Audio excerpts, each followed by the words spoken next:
Nous sommes 13 élèves dynamiques et motivés afin de réaliser un projet sur 2 ans et de valider notre formation. Ce projet, les bonnes manières de communiquer, a pour but d'un projet final, mais également 2 projets intermédiaires évalués à la fin de la formation. Le projet principal est de réaliser une pièce de théâtre dont les différentes scènes porteront sur les bonnes manières de communiquer. L'enjeu de cette pièce est de l'adapter aux enfants, aux professionnels et aux parents. Dans le cadre de notre chef-d'œuvre, nous devons réaliser des projets intermédiaires. Il s'agit de créer des outils de communication comme des flyers et des affiches qui seront diffusés aux partenaires de notre projet. Nous avons fait une enquête par questionnaire afin de savoir qui serait intéressé par notre projet intermédiaire disponible en ligne. Nous avons participé à une formation sur 2 ans animée par Sophie Planton.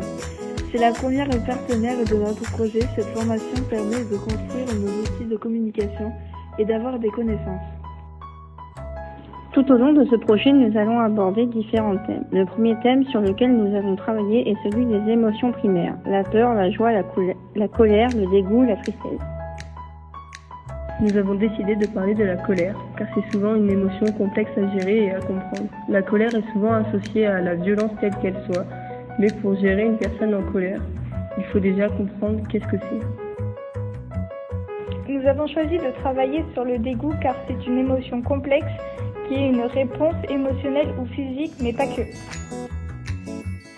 Nous avons décidé de travailler sur la tristesse car c'est une émotion difficile à percevoir et qui peut être très dévastatrice chez les enfants. Nous avions décidé de travailler sur la peur car pour réagir face à un enfant qui a peur peut être une difficulté. Nous sommes à la recherche d'une réponse concrète. La joie est une émotion qui est associée au plaisir et au bonheur.